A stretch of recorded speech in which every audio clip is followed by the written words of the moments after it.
थार बगल में खड़ी हो तो थार ही देखनी पड़ती है। It's a head Turner. मुंडी घुमा के देखोगे थार, जो चीज देखनी है फिर वही ले लो ना आप। तो ये सोच के हम लोगों ने डिसाइड किया कि हम लोग थार लेंगे, क्योंकि मैं डस्टर ड्राइव कर रहा होता था, किसी भी चौराहे पे किसी भी रेड लाइट पे मैं खड़ा हूँ और थार बगल से जा रही तो मैं उसको देखता जरूर था, मैं उसको ही देखता रहता था। जब उसी को देखते रहना है तो ले लेते हैं ना। और ले आए हैं थार और कस्टमर रिव्यू। 3000 किलोमीटर 3000 किलोमीटर चला चुके हैं इन द सिटी, शहर में थोड़ा बहुत ऑफ रोड। हम लोग आ जाए लेपर्ड ट्रेल आप लोगों को कस्टमर रिव्यू देने की। क्या ईयर 2022 में आपको नई वाली थार लेनी चाहिए कि नहीं, हमारा यूजर एक्सपीरियंस क्या था वो हम आपको आज बताएंगे। क्या रहा है अब तक 3000 किलोमीटर चलाने तक, कितनी कंफर्टेबल है, क्या आपको ये लेनी चाहिए, कन्वर्टेबल लेनी चाहिए कि नहीं चाहिए आपको, या हार्ड टॉप लेनी चाहिए। हम ड्राइव कर रहे हैं इस time diesel, manual, convertible top model में आपको दो ऑप्शन मिलते हैं, एक कन्वर्टेबल टॉप, एक hard top. Hard top fix रहता है, फ्रीज रहता है, उसको आप हिला नहीं सकते हो। कन्वर्टेबल टॉप को आप खोल सकते हो, वो मैं आपको अभी थोड़ी देर में खोल के दिखाऊंगा। दो फ्यूल टाइप में है, डीजल एंड पेट्रोल। हम लोग डीजल ड्राइव कर रहे हैं। डीजल की एवरेज कुछ 13-14 की इन सिटी हाईवेज के ऊपर, दोनों के अप्रोक्सीमेटली दोनों पे सेम रहती है। हाईवे पे भी सेम ही है, सिटी में भी सेम ही है। उसका रीज़न क्या है, उसका रीज़न आपको बताता हूँ। हाईवे के ऊपर क्योंकि एक बॉक्सी गाड़ी है, एक लैडर फ्रेम चेसिस पे बनी हुई है, विंड रेसिस्ट नहीं कर पाती इतने अच्छे से जितने अच्छे से और गाड़ियाँ कर पाती है। तो एरोडायनामिक्स इसके इतने अच्छे नहीं है, जिसकी वजह से विंड का रेजिस्टेंस इसको मिलता है। तो उस वजह से फ्यूल इकोनॉमी पे फ़र्क भी पड़ता है। और सिटी में ट्रैफिक और लो गियर पे आप गाड़ी चलाते हो तो उसकी वजह से। लेकिन एवरेज 13-14 का है डीजल का। पेट्रोल का मैंने सुना है 8-9 का एवरेज है। 4x4 जब आप मूड ऑन कर लेते हो, जब आप चारों टायर्स को पावर दे दो तो आपकी एवरेज कम हो जाती है। मेरे को मिलती है 8 के आसपास, 7 से 8, और पेट्रोल में मैंने सुना है 3 से 4 मिलती है। तो ये हुआ एवरेज। गाड़ी वेल बिल्ट गाड़ी है। मैंने इसको काफ़ी रफ टेरेन्स पे ऑफ रोडिंग की है और इसको टेस्ट किया है, कोई दिक्कत नहीं आई। मतलब मैं तो लिटरली कांटों पे चला रहा हूँ इस गाड़ी को। तो ये देखो आप, ये कांटा इसमें फंसा हुआ है, लेकिन ये टायर 18 इंच का टायर, 18 इंच के अलॉय व्हील्स, जो कि महिंद्रा के सबसे अब तक की किसी भी गाड़ी में इतना बड़ा टायर नहीं है। तो ये बहुत ही मजबूत टायर है। टायर को रफ टेरेन्स पे, पत्थरों पे, कांटों में, हर जगह हम चला रहे हैं, लेकिन कोई फ़र्क नहीं पड़ा। लकीली अब तक कोई पंचर भी नहीं हुआ है। स्टाइलिश गाड़ी है, यंग कपल्स की कार है, बॉक्सी फील है, 18 इंच के अलॉयज, 18 इंच की टायर्स हैं, कन्वर्टेबल टॉप है, छत खोलो और पूरी रूफटॉप आपकी हो जाती है। तो ये सारी अच्छी चीज़ें हैं, लेकिन एक गाड़ी लेने से पहले आप लोग को कमियां जाननी भी बहुत ज़रूरी है, जो प्रॉब्लम्स है कार के साथ, और वो हमें क्या लगता है, हमें क्या 3000 किलोमीटर फील हुआ कि क्या क्या प्रॉब्लम्स है, वो मैं आपको बताता हूँ। रिव्यू आपने देखा ही हुआ है यार बहुत सारे थार्स का। तो मैं आपको ये नहीं बताऊँ कि गाड़ी आगे से कैसी दिख रही है, कहाँ पे बैजिंग है। तो मैं आपको इसका ऑनेस्ट रिव्यू देता हूँ। रिव्यू नंबर 1, सबसे पहले आपको थोड़ा सा इसमें अंदर घुसने के लिए, निकलने के लिए थोड़ी मेहनत करनी पड़ती है। हम लोग 5'11" है दोनों, हमारी हाइट 5'11" है और हम लोग को इतनी खासा दिक्कत नहीं होती। लेकिन आपको आफ्टर मार्केट यहाँ पे हैंडल बार्स आप लगा सकते हो। ये तो हम लोगों ने अपना फ़ोन स्टैंड लगाया हुआ है, लेकिन यहाँ पे ग्रैब रेल लग जाती है जिसको आप पकड़ के ईजिली इसमें अंदर जा सकते हो, या फिर आप इसको ऊपर से, या फिर आप इसको यहाँ से ग्रैब कर सकते हो और यहाँ से ग्रैब करके ईजिली आप अपने आप को पुश कर सकते हो। थोड़ा सा मेहनत करनी पड़ती है अंदर आने के लिए, लेकिन फिर जब आप अंदर आ जाते हो तो जिस हाइट पे आप बैठे हो, ये जो हाइट है, ये है इस गाड़ी का स्वैग। तो इस हाइट के ऊपर आपको पूरा रोड का क्लियर व्यू दिखता है। सारी गाड़ियों के ऊपर से आपको लिटरली लग रहा होता है कि आप एक ट्रक में बैठे हो। स्कॉर्पियो, फॉर्च्यूनर इसके बराबर की हाइट है। फोर्ड एंडेवर, मतलब स्वैग की बात करो, रोल की बात करो, कोई कमी नहीं है किसी तरीके से। हाँ, लंबी गाड़ियां हैं, फॉर्च्यूनर 7 सीटर है, जो भी 7 सीटर्स हैं वो लंबी गाड़ियां हैं लेंथ में, लेकिन हाइट की आप बात करो या विड्थ की आप बात करो तो किसी से कम नहीं है। तो वो स्वैग फीलिंग आ जाती है आपको। तो पहले आ गई आपकी एंट्रेंस। ये थोड़ा चैलेंजिंग है अंदर आना, लेकिन एक बार आप अंदर आ जाते तो उसके बाद फिर आप you're on top of the world, आप सबके ऊपर हो। नंबर 2, स्टीयरिंग थोड़ा सा, जब गाड़ी मोशन में नहीं होती तो थोड़ा हैवी है। और क्लच बहुत इजी है, क्लच बहुत ज़्यादा इजी, लाइट क्लच है, कोई प्रॉब्लम नहीं क्लच में। गियर भी काफ़ी इजी है, गियर शिफ्टिंग बहुत इजी है, बहुत स्मूथ है, लेकिन थोड़ा सा स्टीयरिंग हार्ड है। आपको इसको थोड़ा सा अपना आर्म स्ट्रेंथ, थोड़ी बाइसेप्स की स्ट्रेंथ लगानी पड़ती है इसको घुमाने के लिए, जब ये स्टैंड बाई मोड में होती है, जब आप यू बेसिकली बैक कर रहे हो, गाड़ी घुमा रहे हो तब, नहीं तो बाकी तो चलते टाइम तो स्टीयरिंग स्मूथ है, कोई दिक्कत नहीं है। हैंडलिंग अच्छी है इसकी, ऑन रोड अच्छी चलती है गाड़ी, बहुत बढ़िया चलती है, लेकिन मेरे को जो फील होता है कि थोड़ी बॉक्सी होने की वजह से ना काफ़ी जंपी है गाड़ी, और ज़्यादा कंफर्टेबल एसयूवी, जैसे मैं पहले डस्टर ड्राइव करता था वो ज़्यादा कंफर्टेबल थी ऑन रोड इसके मुकाबले। लेकिन अगर आप देखो, सब कुछ आपको नहीं मिल सकता, आप आके देखो कि जो इसमें बेनिफिट आपको मिल रहा है वो क्या है। सबसे पहले तो आपको 4x4 मिल रही है, फुल टॉप आपको प्रॉपर एसयूवी मिल रही है, ठीक है। डस्टर जैसी गाड़ियाँ, डस्टर क्रेटा जैसी गाड़ियों में क्या है कि आपको सब कॉम्पैक्ट एसयूवी तो मिल जाती है, लेकिन 4x4 का ऑप्शन नहीं है। कंफर्टेबल गाड़ी है वो, तो कुछ माइनस है तो कुछ प्लस है। तो इसमें आपको थोड़ी बम्पीनेस मिलती है गाड़ी में। अब लॉन्ग ड्राइव पे हम अभी जितना गए थे, हम लोग जयपुर गए थे, विच इज़ 4 घंटे की ड्राइव है गुड़गांव से जयपुर, और उसमें हमें कुछ खासी तकलीफ नहीं हुई। लेकिन हम लोग काफ़ी लॉन्ग ड्राइव पे भी जाते हैं, 15 घंटे 18 घंटे की ड्राइव पे भी गए हुए हैं, तो उस पर हमको एक बार ये देखना पड़ेगा कि कितनी ज़्यादा कंफर्टेबल होगी हम लोगों के लिए। उसके सॉकर है वो थोड़े से ज़्यादा बड़े खड्डे में एक्टिवेट होते हैं, जो ज़्यादा स्ट्रॉन्ग सॉकर्स हैं। तो जो छोटे खड्डे होते हैं उसमें वो सारा वाइब्रेशन जो है आपके तक पास ऑन कर देते हैं, तो आप बेसिकली फील करते रहते हो। जो छोटे छोटे खड्डे होते हैं, जो रोड अनइवन होती है, ज़्यादातर हमारे इंडिया में रोड्स अनइवन होती है, कहीं खड्डा हुआ वहाँ पे ऊपर कोयला डाला और उसको खड्डे को फिल कर दिया, लेकिन उसको वो स्मूथ नहीं करते, उसको लेवल नहीं करते, तो उस वजह से वो सारी चीज़ें फील होती रहती गाड़ी में।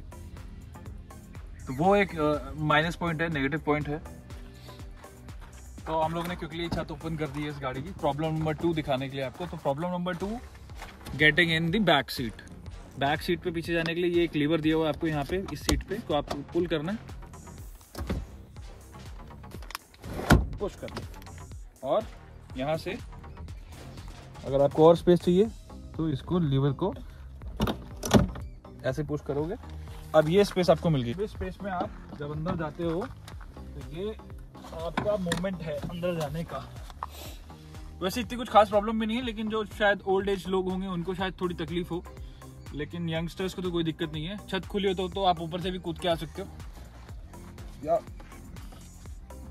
यहाँ से भी आ सकते हो, 1 स्टेप बाहर जाना हो आपको। लेकिन आप सिटी में छत ओपन नहीं करते हो, तो आप अगर, और डेफिनेटली ओल्ड लोग तो जा नहीं जाएंगे ऐसे, बट एंथुसियास्ट लोग, यंग लोग, हम लोग ऐसे भी जा सकते हैं। ये एक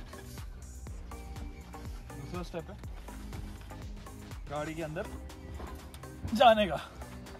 तो बैक सीट में आप दोस्तों के साथ हो, पीछे 2 लोग आराम से आ जाते हैं, मेरे जैसे हाइट और वेट के लोग 2 आराम से आ जाएंगे। लेकिन अगर 4 लोग हो तो आप लोग पीछे 4 लोग आराम से खड़े हो सकते हो सीट के ऊपर। सीट थोड़ी ऑफकोर्स आपकी गंदी हो जाएगी। तो ये है कन्वर्टेबल का फ़ायदा, ठीक है। अच्छा खासा लेग रूम, ये सीट आगे हुई है अभी, लेकिन ये ड्राइवर की मेरे हाइट के हिसाब से एडजस्टेड है, ये सीट हाइट के हिसाब से एडजस्टेड है। तो पीछे नी रूम ओपन, ठीक है, थोड़ा कॉम्पैक्ट है, लेकिन शॉर्ट ड्राइव्स के लिए अच्छा है। लॉन्ग ड्राइव्स पे चेक करना पड़ेगा, ड्राइवर को थोड़ा सा आगे करके एडजस्ट करना पड़ेगा, और एक आदमी तो बहुत ही कंफर्टेबल आ जाएगा। तो स्पेस ऑफ कोर्स थोड़ी कम है। एक और नेगेटिव पॉइंट, पीछे कोई चार्जिंग स्पॉट नहीं है। आपको हुक्स दिए हुए हैं कुछ, अगर आपको टांगना है कुछ ऐसा है, ठीक है। ये पॉकेट्स है जिसमें मुश्किल से ये डायरीज है आ पा रही है, और इसके अलावा फ़ोन्स वगैरह आप डाल सकते हो, पानी की बॉटल, पीछे पानी बॉटल होल्डर नहीं है कोई, तो वो एक चीज़ है। एक ग्रैब हैंडल्स दिए हुए हैं अगर आप ऑफ रोडिंग जा रहे हो। स्पीकर्स इसमें 2 स्पीकर्स है, दोनों स्पीकर यहाँ पे बोल्टेड है इस वाले पैच पे, और 2 सब वूफर्स यहाँ पे बोल्टेड है। तो दरवाज़ों में आपके कोई स्पीकर नहीं। टिपिकली हर गाड़ी में 4 दरवाज़ों में 4 स्पीकर्स होते हैं, इसमें सिर्फ 2 स्पीकर्स है जो कि आपके सर पे बजते हैं। तो कभी कभी जब आपका मूड ख़राब होता है तो काफ़ी इरिटेटिंग लगता है, आपके सर पे कुछ बाजता है ना, जब सर पे नाचता है तो बड़ा इरिटेटिंग लगता है जब आप गुस्से में हो या परेशान हो, क्योंकि कभी कभी बहुत इरिटेट करते हैं, कभी कभी जब अच्छा मूड अच्छा होता है तो बहुत अच्छा लगता है। सॉफ्ट म्यूजिक भी अगर आप सर पे बजाओ ना, किसी के इरिटेटेड है तो दिक्कत करता है। तो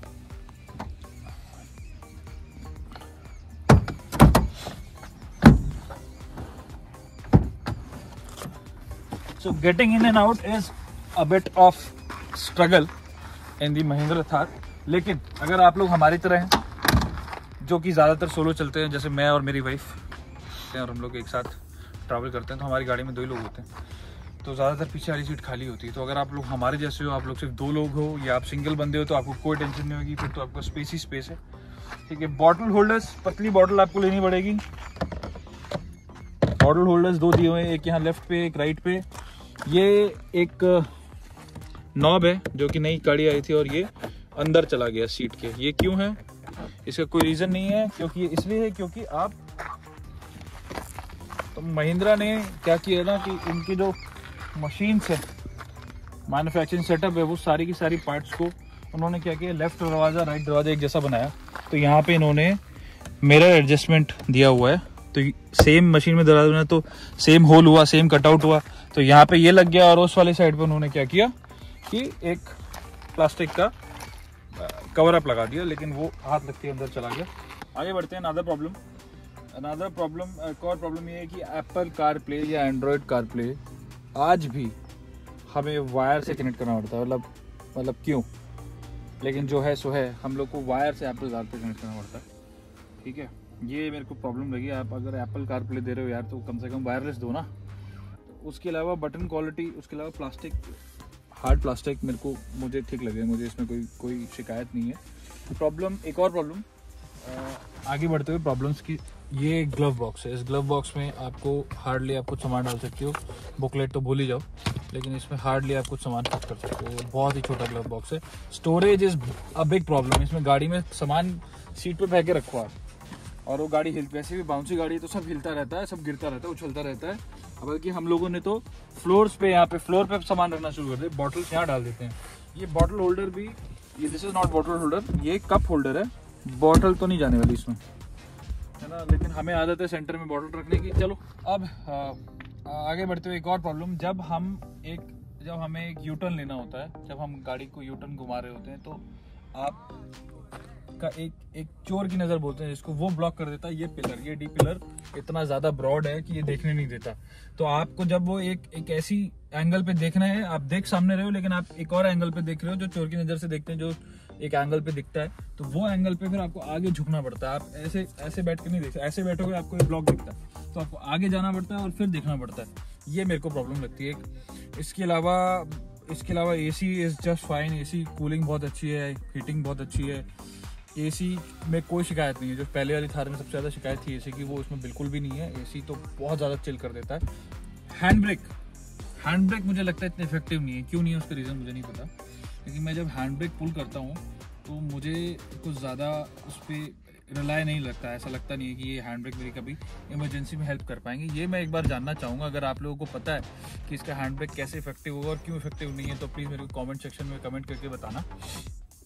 तो मैंने एक आफ्टर मार्केट ORVM लगाया हुआ है, जो कि मेरे को लाइव वीडियो फीड देता है। वैसे भी पीछे अगर आप नज़र मारेंगे, जब ये कन्वर्टेबल ऊपर हो जाता है, तो क्योंकि जो हमारी स्टेफनी है वो पीछे लटकी हुई, तो उसका ज़्यादा व्यू बचता नहीं है देखने के लिए, और स्टोरेज भी कुछ खास नहीं है गाड़ी में। तो जब आप उसको स्टोरेज करोगे तो आपके जो सूटकेसेस हैं वो इसी हाइट पे आ जाएंगे, और इस हाइट पे आपको पीछे का कुछ दिखता नहीं है। तो ये लाइव फीड दिखाता है। अभी ये पावर ऑफ हो रखा है किसी रीज़न से, मैं आपको बाद में इसका एक रिव्यू वीडियो दे दूंगा। बाकी touch screen is just fine. Adventure statistics देख सकते हो, ऑन द रोड क्या पावर है, किस स्पीड पे चल रही है, टॉर्क क्या आ रहा है, ऑफ द रोड कितने एंगल पे गाड़ी टिल्ट कर रही है। अभी 1 डिग्री पे टिल्टेड है, राइट की तरफ इसका टायर जो है राइट की तरफ हल्का सा मूव हो रखा है। टेम्परेचर कितना है इंजन का, कूल है, हॉट है, ठीक है। तो ये सारे स्टैटिस्टिक्स आपको यहाँ मिल जाते हैं। कस्टम भी कर सकते हो आप इसको अपनी मर्जी से, जो आपको देखना है स्क्रीन के ऊपर। ये रेडियो है, ये आपका कॉल बटन पर कनेक्ट करते हैं। ये म्यूट का बटन है इसका। This is your car information. Tyre tonics, adventure connect, इसके लिए आपको ऐप कनेक्ट करनी है। इसके बारे में एक डिटेल रिव्यू में बाद में बताऊंगा, जो आपको हेल्प कर देगा नेविगेशन सिस्टम फॉलो करने के लिए। कुछ मोड्स, बटन मोड्स आपको यहाँ मिल जाते हैं। म्यूजिक, ज़्यादा कम, mute, call pickup, right. And इसके अलावा आपकी क्रूज कंट्रोल्स, वॉइस कंट्रोल्स, और लाइट्स। आपके राइट साइड में लाइट नॉब है, left indicator, right indicator, lights on, ये राइट साइड में। और फिर कुछ बटन्स यहाँ पे आपको दिए हुए हैं to manage all the controls of the car. फिर यहाँ पे थोड़ा सा स्टोरेज दोनों गेट्स पे मिला हुआ है, ठीक है। This is your gear lever and this is your 4x4 modes. So 2H, 4H, neutral, 4 low. So this is 2 high यानी सेकेंड गियर, 2 टायर्स एक्टिवेटेड है आपके और हाई नॉर्मल मोड है ये। उसके बाद ये चारों टायर एक्टिवेटेड है, 4 हाई 4 हाईवे। सो इसको आप ऐसे याद करो कि आप हाईवे पे चल रहे हो, अगर आपको ज़्यादा स्पीड पे चलना है और चारों टायर्स में पावर डालनी है तो आप 4 हाई में रखते हो।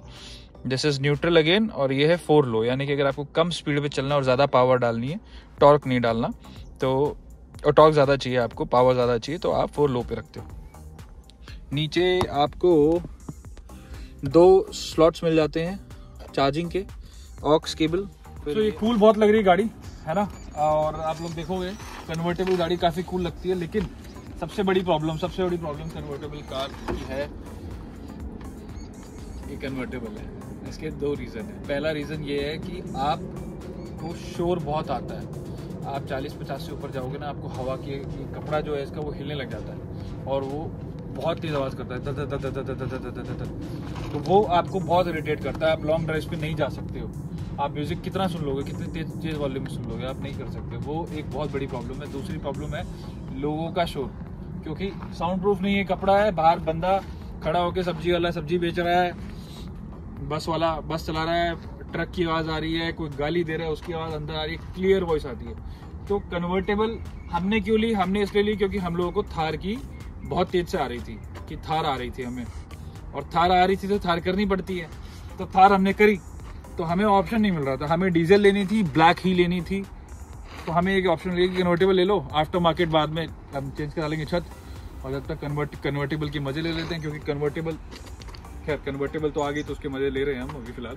लेकिन हम लोगों ने सोचा कि आफ्टर मार्केट छत लगवा लेंगे, लेकिन कन्वर्टेबल बहुत बड़ी प्रॉब्लम है। मैं किसी को रेकमेंड नहीं करता convertible low unless and until आपकी सेकंड कार हो, आपको वीकेंड्स पे निकालनी है, आपको थोड़ा बहुत सिटी के आसपास जाना है या पहाड़ों पे आप जाओ, तो आप अगर ये मैंने अपनी प्राइमरी कार बना रखी है कि प्राइमरी और सेकेंडरी दोनों में काम आ सकती है, लेकिन हार्ड टॉप हो तो ज़्यादा मुझे लगता है बेनिफिशियल होगी, और मैंने ये चेंज करानी है।